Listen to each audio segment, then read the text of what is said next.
Welcome to This Explainer. Today, we're going to unpack something pretty incredible, how a single ancient construction project quite literally secured the survival of an entire nation.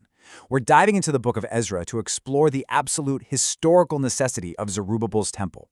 It's an epic story of exile, completely miraculous returns, and a totally unwavering commitment to a really fragile foundation. Imagine this for a second. Try to picture the sheer existential crisis facing the exiled Jews in Babylon. You've got an entire nation's identity just hanging by a thread, right? They're completely displaced from their homeland, swallowed up by a massive dominant pagan culture. If they just gave in and assimilated, well, their history, their covenant, their entire future would just vanish into the Babylonian sands. For sure, their survival absolutely hinged on finding a way home and rebuilding. All right, let's kick things off with Section 1, the exile's existential threat. Now, think back to 586 BC. King Nebuchadnezzar didn't just conquer Jerusalem, he completely leveled the temple, basically severing the absolute lifeblood of the nation's relationship with God. But take a look at the timeline here. Notice the precise 70-year gap between the temple's destruction and its rededication in 1516 BC? Well, decades earlier, the prophet Jeremiah had actually predicted exactly that, a 70-year captivity. Fulfilling that timeline just shows this staggering historical precision, perfectly mapping out the window of their exile and restoration. Here's the thing you really need to grasp. Without this physical structure, the Jewish people were in serious danger of total assimilation. They'd just blend right into Babylonian culture. You see, the temple wasn't just some local community center. It was literally the only acceptable place for their sacrificial system. Without it, no visible sign of God's presence, no anchor to their past. They were in real danger of forgetting who they were entirely. Which brings us to Section 2, a surprising Persian catalyst. Okay, so the Babylonian Empire gets overthrown by the Medo-Persians in 539 BC, and almost overnight, the whole political landscape completely shifts. Enter King Cyrus. He is a brilliant example of profound historical irony. I mean, in his very first year ruling Babylon, this pagan king issues a royal decree to rebuild the temple in Jerusalem. And what's super cool is that his broader policy, sending displaced peoples home and rebuilding their sanctuaries, is actually independently confirmed by archaeology, specifically the famous Cyrus Cylinder. So God essentially used the most powerful monarch on the planet to kick off this massive rescue mission. And Cyrus didn't just say, yeah, sure, you can go. No, he astonishingly handed back 5,400 stolen articles of gold and silver to the Jewish people. These were the exact same sacred vessels that Nebuchadnezzar had plundered from Solomon's temple decades ago. To put that into perspective, it's basically the ancient equivalent of a multi-billion-dollar royal stimulus package. He even decreed that the rebuilding expenses would be paid directly out of the royal treasury. Just wild. So, fueled by this decree, a small yet fiercely devoted remnant of nearly 50,000 returnees pack up and make the journey back to Jerusalem. And this was no walk in the park. It was a grueling 4-month, 900-mile trek on foot. Think about the massive commitment that required. This wasn't some casual weekend move. The registry in the book of Ezra actually carefully records these families, because when it came to restoring this community, literally every single name mattered. Let's move right along to Section 3, rebuilding the Covenant Center.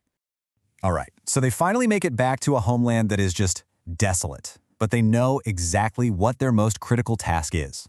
Led by their civil leaders Zerubbabel and the high priest Jeshua, they understand that the temple is their covenant center. It's the glue. Without it, the nation simply can't fulfill its obligations or keep its unique identity. They knew their ancestors went into exile specifically because they abandoned that covenant, right?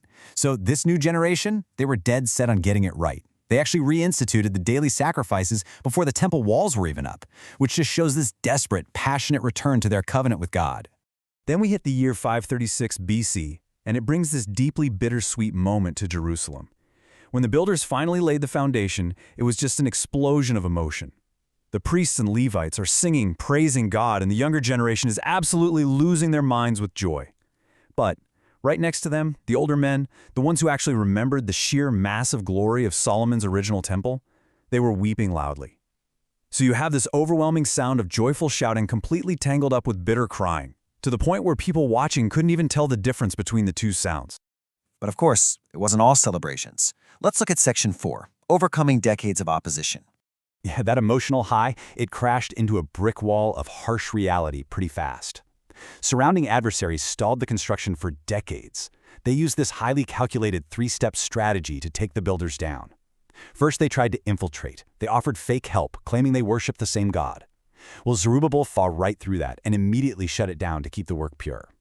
When that didn't work, they pivoted to intimidation, literally frightening the workers and bribing officials to work against them.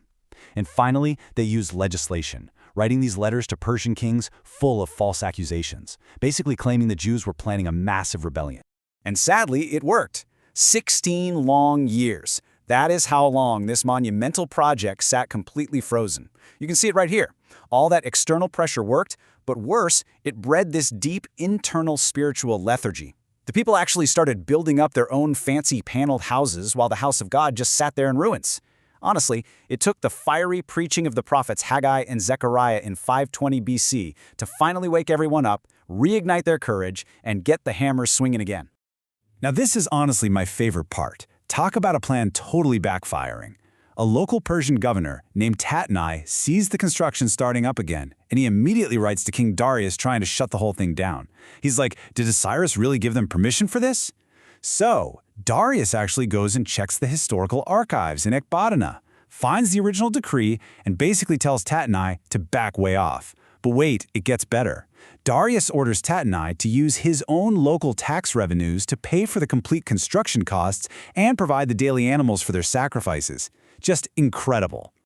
All right, let's wrap this up with Section 5, the Messianic ripple effect. So, we've talked a lot about stone and timber, royal decrees, and ancient politics. But what's the big so what here? Well, the ultimate significance of Zerubbabel's temple reaches way, way beyond the 6th century BC. Under the leadership of Zerubbabel, who by the way was the grandson of the exiled king Jehoiachin, completing this temple directly preserved the Davidic lineage all the way down to Jesus. By getting that spiritual center back up and running, they stopped the Jewish people from dissolving into the surrounding pagan nations. They kept the community completely intact, and that is exactly what preserved the physical royal bloodline that we see recorded centuries later in the Gospel of Matthew. Simply put, without this specific return, there is no Davidic line in the land, and without that line, there is no Messiah.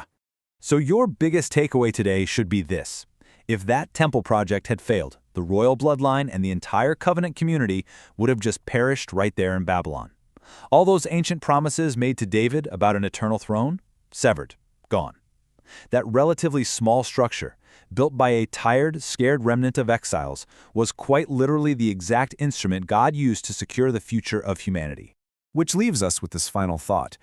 How often does the survival of an entire movement, or even a culture, hinge on a single, fragile foundation built against all odds?